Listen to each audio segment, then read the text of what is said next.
Tanya, what we're finding so far is an all too familiar story: mental illness, access to guns, and some previous interaction with law enforcement.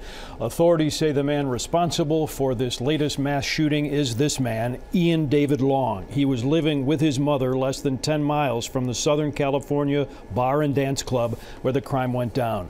Ventura County Sheriff's deputies and federal agents now at the shooter's home. Search warrants for his social media, phones, computers, anything that could point to a motive.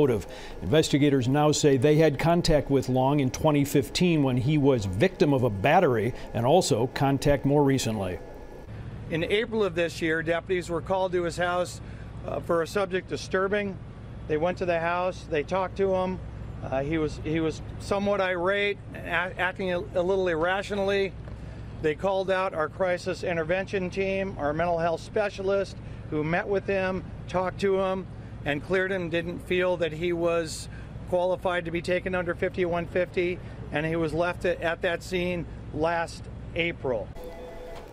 The pistol he used here was a Glock 21, according to detectives, a legally purchased .45 caliber handgun, and sometimes missed in the aftermath of these events. It is a handgun that is used in more than half of all mass shootings. In the case of Ian Long, the open questions for law enforcement include whether his treatment for mental illness should have been red flagged because he was a gun owner, and whether his treatment for post-traumatic stress disorder, PTSD, should have been better handled if it's determined to have had some bearing on what happened early today. A neighbor of Long's has told investigators there that there were trouble signs in his home. Long had anger issues and other mental health problems, according to the neighbor. Veterans with PTSD rarely do what Long did, but when it does happen, the entire process gets looked at as authorities try to figure out whether this latest attack could have been prevented. Tanya.